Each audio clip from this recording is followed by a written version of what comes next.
Короче, надо резинки снять передний капота.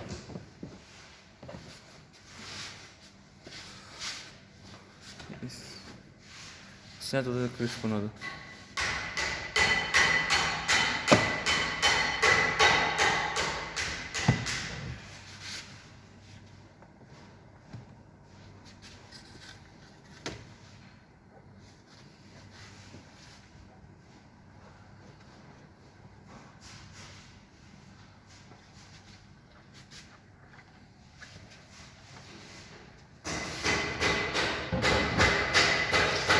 Снять крышку. Раз, два, три, четыре, пять, шесть болтов. На 10 болтов.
А здесь стоит вот такой маленький аккумулятор.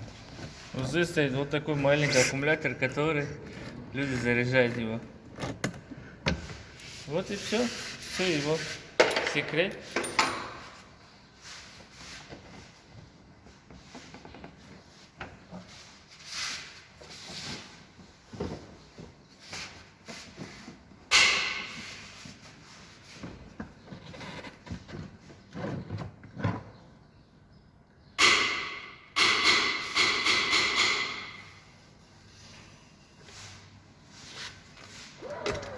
Голову.